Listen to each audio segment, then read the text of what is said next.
Assalamualaikum warahmatullahi wabarakatuh. Selamat pagi anak-anak. Bagaimana kabarnya hari ini? Semoga kalian tetap sehat, tetap semangat belajar dari rumah. Hari ini Senin 14 September 2020. Kita kembali belajar bahasa Indonesia. Baiklah, sebelum mulai belajar kita berdoa terlebih dahulu. Semoga PJJ hari ini berjalan dengan lancar. Berdoa dimulai. Berdoa selesai. Baiklah, minggu yang lalu kalian sudah belajar mengenai teks eksposisi ya. Ciri-cirinya, pengertiannya. Masih ingat tidak apa teks eksposisi? Ya. Teks eksposisi adalah teks yang memaparkan ya. Memaparkan atau di sini teks eksposisi menyampaikan gagasan-gagasan berupa pemikiran tentang suatu topik. Paragraf eksposisi ini bersifat ilmiah atau dapat dikatakan non-fiksi. Jadi karangan eksposisi itu adalah berupa paparan ya. Nah, kali ini kita belajar tentang KD 4.5 yaitu menyimpulkan isi teks eksposisi, artikel ilmiah populer dari koran dan majalah yang diperdengarkan dan dibaca. Tujuan pembelajarannya, setelah kalian mempelajari teks kesimpulan, diharapkan siswa dapat menyimpulkan teks eksposisi berdasarkan gagasan utamanya.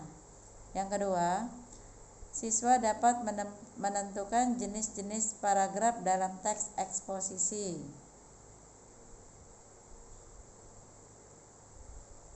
Pertama, gagasan umum sebagai dasar penyimpulan isi teks.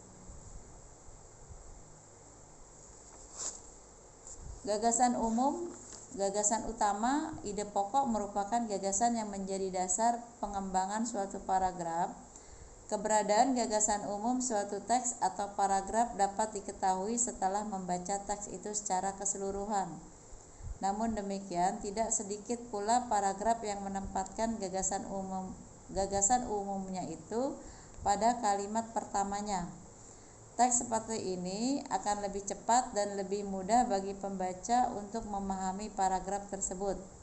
Gagasan umum akan disertai gagasan-gagasan khusus atau dapat pula disebut gagasan pendukung atau gagasan penjelas. Gagasan-gagasan pendukung dikembangkan berdasarkan gagasan umum. Gagasan umum dijabarkan oleh lebih dari satu gagasan khusus. Contohnya, kebiasaan masyarakat dalam membuang sampah sembarangan merupakan penyebab rusaknya jalan dan timbulnya banjir. Secari kertas dibuang oleh seorang pelajar, sebuah kantong plastik oleh seorang ibu sepulang dari pasar, dan selembar bungkus rokok dihempaskan oleh seorang bapak, kemudian berkolaborasi dengan sampah-sampah dari ribuan warga lainnya. Sampah-sampah itu bergabung dari berbagai tempat, memacetkan saluran-saluran air, meluap dan banjir. Warga masyarakat mengeluh setiap hari melalui media cetak dan elektronik.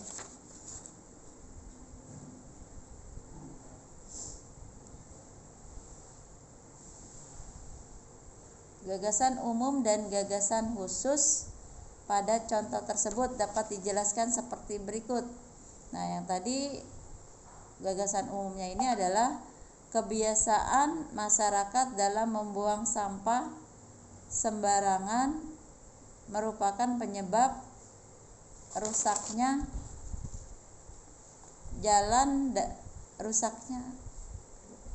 jalan dan timbulnya banjir. Kemudian gagasan khususnya yaitu secari kertas dibuang oleh seorang pelajar, sebuah kantong plastik oleh seorang ibu sepulang dari pasar, dan selembar bungkus rokok dihempaskan oleh seorang bapak, kemudian berkolaborasi dengan sampah dan dari ribuan warga lainnya. Yang kedua, gagasan khususnya, sampah-sampah itu bergabung dari berbagai tempat memacetkan saluran-saluran air, meluap dan banjir.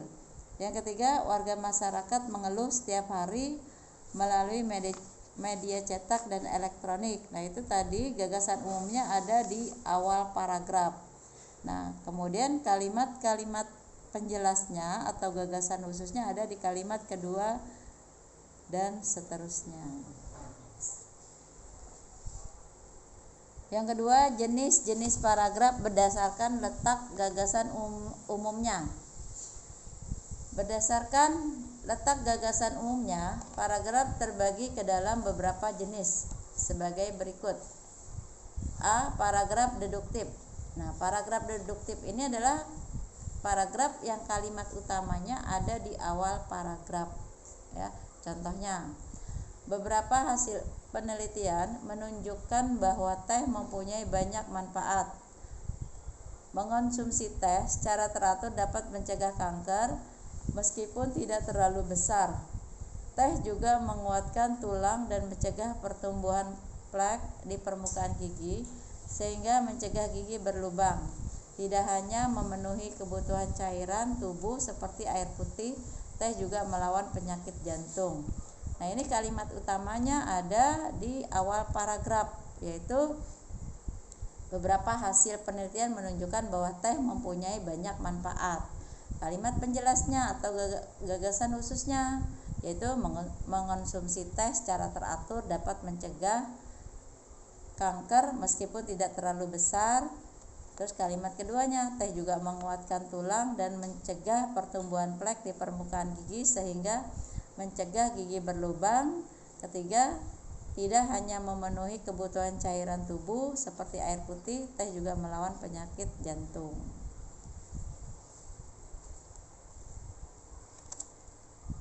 Yang B, paragraf induktif.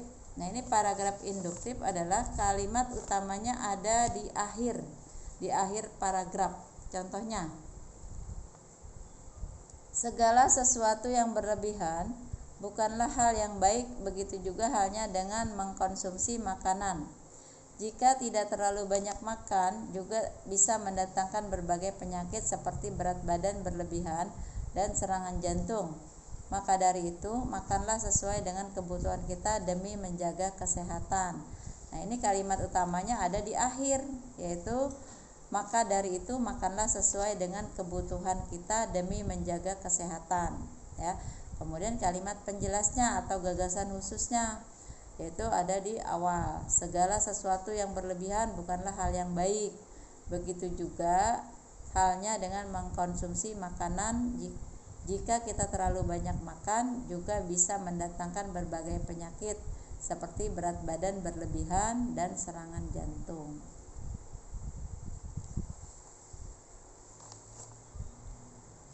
Paragraf campuran. Nah, ini paragraf campuran adalah paragraf yang kalimat utamanya ada di awal dan di akhir paragraf. Ya. Contohnya, saya berkeyakinan kalau Indonesia memfokuskan diri pada sektor agrobisnis, tidak ada negara lain yang mampu menandingi kita. Memang masalah himpitan ekonomi yang sedang berlangsung telah mengoreksi nilai tukar kita. Dalam hal ini, pemerintah tidak perlu memaksa rupiah menguat, akan tetapi biarkan mekanisme pasar menemukan keseimbangannya. Pemerintah harus menyesuaikan diri terhadap nilai tukar yang ada dengan mendorong industri-industri yang mampu bertahan pada nilai tukar yang ada, yakni sektor agrobisnis. Bagi sektor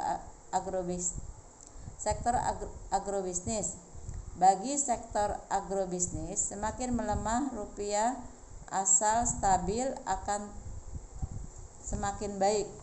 Apabila sektor ini sudah berjalan dengan baik, tidak mustahil negara kita akan menjadi salah satu negara yang ekonominya tertangguh di dunia. Nah, ini kalimat utamanya ada di awal, ya. Saya berkeyakinan kalau Indonesia memfokuskan diri pada sektor agrobisnis, tidak ada negara lain yang mampu menandingi kita. Kemudian diperjelas kembali di bagian akhirnya, yaitu di kalimat terakhir. bagian kalimat terakhir, yaitu negara kita akan menjadi salah satu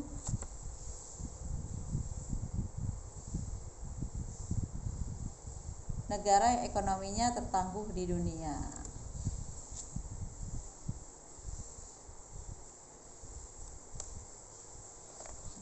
Nah, kemudian nanti ya, kalian kalau ingin menyimpulkan, kemarin kan sudah dijelaskan ya, langkah-langkah dalam menyimpulkan itu dalam setiap paragraf. Misalnya ada 3 paragraf ya. Paragraf pertama kalimat utamanya yang mana? Paragraf kedua dan ketiga, kalian tentukan dulu kalimat utamanya. Kemudian nanti kalimat utamanya setiap paragraf digabung dijadikan satu paragraf. Nah, itu namanya simpulan ya.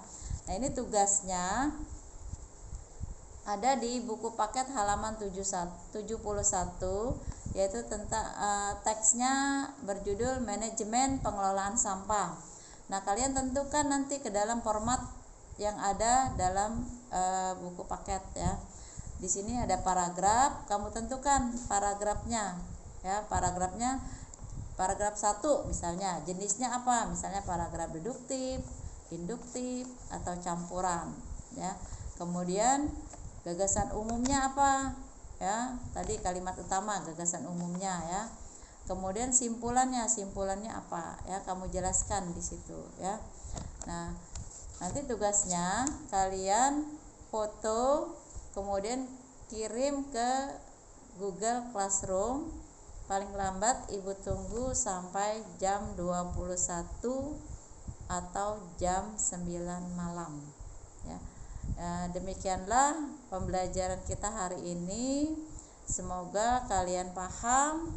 Apabila ada yang kurang paham, kurang jelas, bisa nanti kita tanya jawab di WA group. Terima kasih atas perhatiannya. Semoga kalian tetap sehat, tetap semangat. Wassalamualaikum warahmatullahi wabarakatuh.